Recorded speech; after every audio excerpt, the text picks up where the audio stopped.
Pernah kepikiran nggak sih kalau rutinitas pagi kamu waktu bikin kopi itu sebenarnya punya banyak kesamaan sama cara kerja komputer? Kedengarannya emang aneh loh, tapi ini beneran loh.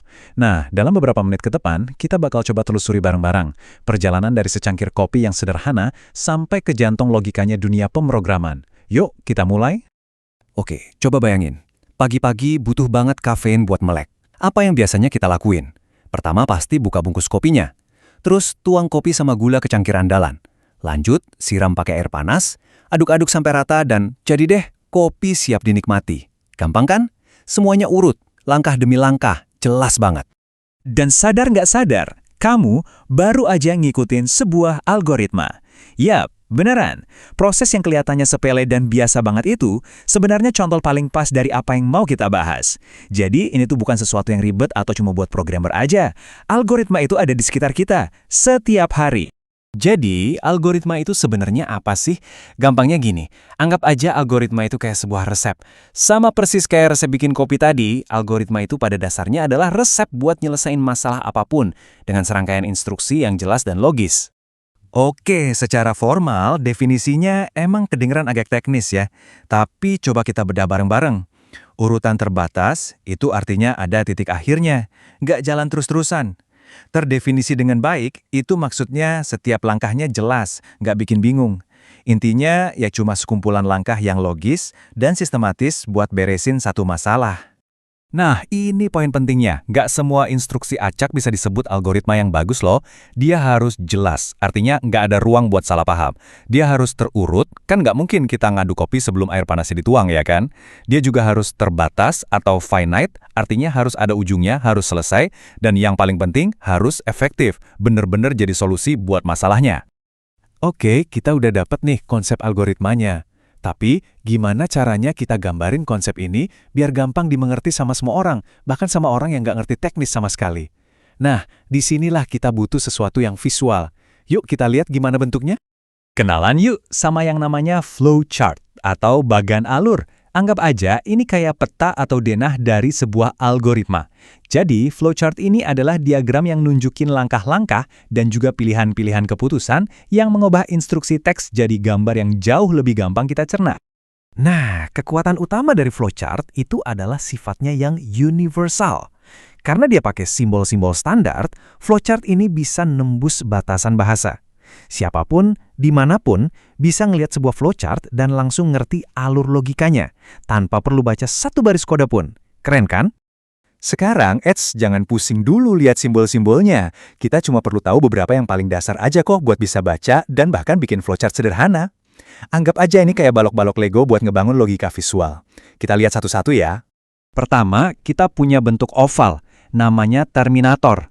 Ini gampang banget. Setiap flowchart itu wajib dimulai dan diakhiri pakai simbol ini. Jadi ini tuh penanda visual buat mulai dan selesai. Simpel. Lanjut, ada si persegi panjang. Ini adalah simbol proses. Anggap aja ini blok aksi atau pekerjanya. Setiap kali ada sesuatu yang harus dikerjain, misalnya tuangkan air panas atau hitung total belanja, langkah itu kita masukin ke dalam si persegi panjang ini. Terus ada jejar genjang. Nah, simbol ini dipakai setiap kali ada informasi yang masuk ke sistem atau keluar dari sistem. Contohnya, waktu program minta kita masukkan nama Anda, itu input. Atau waktu dia nampilin hasilnya di layar, itu output. Dan yang terakhir, tapi yang paling jagoan ada si belah ketupat. Ini adalah simbol keputusan. Disinilah logika bisa bercabang, bisa mikir. Simbol ini isinya pertanyaan yang jawabannya cuma bisa iya atau tidak. Nah, dari situ, alurnya bakal ngikutin jalur yang sesuai. Ini otaknya flowchart. Oke, alat-alatnya udah lengkap nih. Kita udah tahu apa itu algoritma, dan kita udah kenal sama simbol-simbol dasar flowchart. Sekarang, waktunya kita pakai semua ini, mulai dari resep kopi kita tadi, sampai ke masalah pemrograman yang klasik. Kalau kita balik lagi ke resep kopi, flowchart-nya itu lurus banget, kayak jalan tol. Dimulai dari oval mulai, terus lanjut ke serangkaian kotak proses. Buka bungkus, masukkan kopi, tuang air, aduk. Terus ditutup sama oval selesai. Alurnya lurus aja, satu langkah diikuti langkah berikutnya, nggak ada belokan sama sekali. Tapi kan nggak semua masalah hidup itu lurus-lurus aja, ya kan? Gimana kalau prosesnya butuh pilihan? Yuk kita coba pecahin masalah yang sedikit lebih menantang.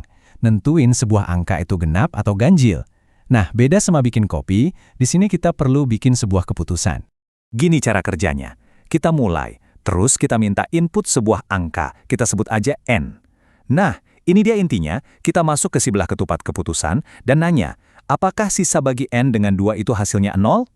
Kalau jawabannya ya, kita ikutin satu jalur dan keluarin output genap. Kalau tidak, kita ambil jalur yang satunya dan keluarin ganjil.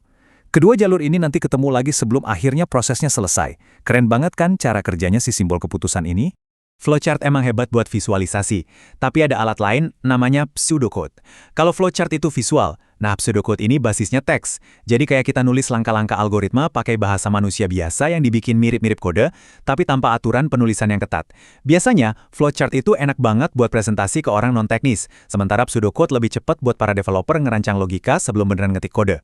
Oke, mungkin ada yang mikir, ini menarik sih, tapi kan saya bukan programmer. Nah, poin utamanya justru di sini. Ini tuh bukan cuma soal coding, ini tentang sebuah cara berpikir yang bisa kita terapin di mana aja. Intinya, berpikir algoritmik itu adalah skill buat memecahkan masalah. Ini tentang gimana kita ngadepin tantangan besar yang kelihatannya mustahil, terus kita pecah jadi langkah-langkah kecil yang logis dan bisa kita kerjain satu persatu. Entah itu pas kamu lagi ngerencanain proyek, ngatur sebuah acara, atau bahkan cuma benerin barang rusak di rumah, pola pikir kayak gini tuh berguna banget. Jadi, buat penutup, aku mau kasih pertanyaan buat kamu renungin.